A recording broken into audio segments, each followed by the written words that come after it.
Got a good clip here, man, with Tucker Carlson interviewing the Prime Minister of Qatar, and he exposes how the United States government was pressuring Qatar to have a office for Hamas in the country, man. Let's get right into this clip, man.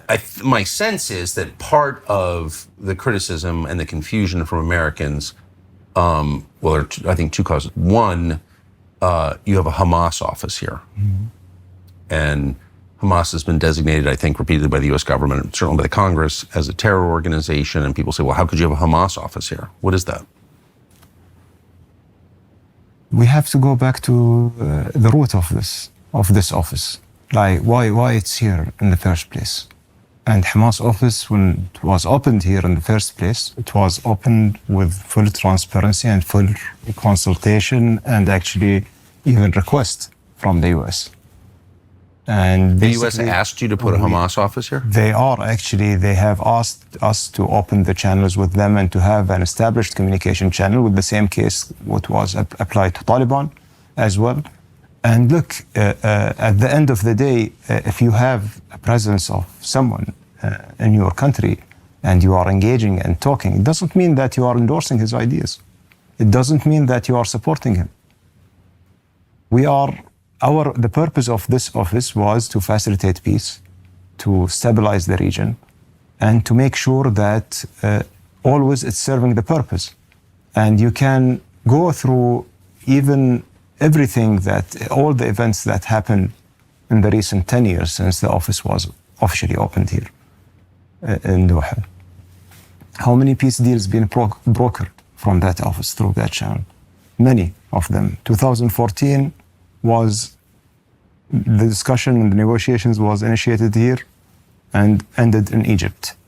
In 2018, 2020 and 21, with all those escalations, and many of escalations that we avoided to prevent a war. There are plenty of them. You will lose count. Then, after 7th of October, the first hostage deal that released the hostages, the women and children, was 109, and the foreigners was 109 hostages. November 23 happened through that office. The second hostage deal, which we are going through right now, it was produced out of this office. So the office is a communication channel, and it doesn't make me, feeling shy that I speak with someone whom I have a disagreement with. President Trump spoke with North Korea. He didn't shy out from him. He met with him, he engaged with him. He wants to put an end for the conflict. He wants to make a deal with him. He's a deal maker. And this country basically is brokering deals. Initially at the request of the U.S. government? Yes. And it continued like everything that we did. Look, Tucker, but I'm confident that throughout the years that I've been working under the leadership of the Emir, we are sure that every step we are taking, we are very transparent, coordinating with the US, and making sure that we are doing the right thing. So I have nothing wrong that I did that I am shying away from. I know that we have a lot of attacks, and unfortunately, we have attacks from the US legislation, like from the Congress many times, that although we did it at the request of the government, yet the Emir always tell me that if we are able to save a single life, it's worth everything. And I'll tell you something, we've been under a significant attack in the last 15 months during this war in Gaza. Unbelievable. No one would handle such an attack. And we worked tirelessly on achieving this deal. And the moment we went out to announce that deal being achieved, and we see the celebration in the streets, whether it's in Gaza or in Israel, that moment makes us forget everything. You've been attacked by the U.S. Congress. The core question for me is, if Qatar is an enemy of the United States, why is our air base here? Have there been calls to remove the air base? Well, there are like some voices who are unfortunately very much misinformed that this is very critical for the U.S. security to be here in this region. And, you know, actually the base itself, when it's moved, the first place, it was moved after September 11 Yes. to Doha. And it was a very risky decision for any country to take it. And we took it. We took it because of the friendship that we have with the U.S., because of the partnership that we are committing ourselves together with the U.S. Yeah? And it turned out to be like the most important U.S. base outside the United States. And basically it served the security of the United States, but also it served the stability of this region. If you're like us, you're probably a little tired of companies that claim to care about your privacy. All right, guys, a couple things here, man. So,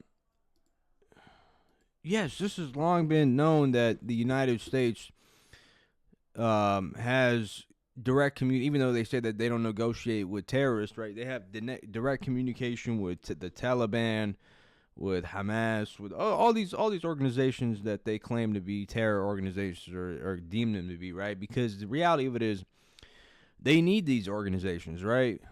Israel needs Hamas to exist in order to continue their colonialist, imperialist project in the Middle East. They need a justification, right? And mind you, they have the opposite sides on each corner. They have Hamas in Gaza. They have the Palestinian Authority in the West Bank. So they play that game to where they have two different sides disagreeing with one another to divide, you know, because they play the divide and conquer shit. So that's part of their tactic, right? And they have direct communication with Hamas via a third party, and their third party is Qatar, right? So when people are surprised, they're like, oh, how come they say Qatar is a first world country and, you know, they're allies with the United States, but they have an office for Hamas and the Taliban and this and that. A lot of times it's actually not a lot of times, 100% of the times, it's at the request of the United States government, not necessarily the United States government, but the CIA and the CIA and the Mossad, really, right? Let's just be quite honest, because they're ass and ass with each other. So, that's the reality of the situation, guys. That's the literal reality of the situation, is that they directly, and just yesterday, they just confirmed that the United States is negotiating with Hamas and leaving Israel out of the picture, apparently, right? And Netanyahu dropped that, you know, he went on he dropped in Israeli media to expose that fact, which they were trying to keep it hidden, but apparently the guy Witkoff is talking to the defunct leader of Hamas right now, right? Literally literally negotiating without having Israel there as a third party. So, you know, that's just the reality of the situation, guys. And there have been, I mean, there's numerous clips you can look up of prior prime ministers of Israel who have admitted that they actually assisted Hamas in building those tunnels. They funneled so much millions of dollars into Gaza, again, to justify its colonialist imperialistic project on a global scale, because it's not 1948 anymore. They can't sit there and hide a genocide. You know, we kind of see what's going on now. You know what I mean? So, you know what you guys think in the comment sections down below, man. Like, comment, subscribe.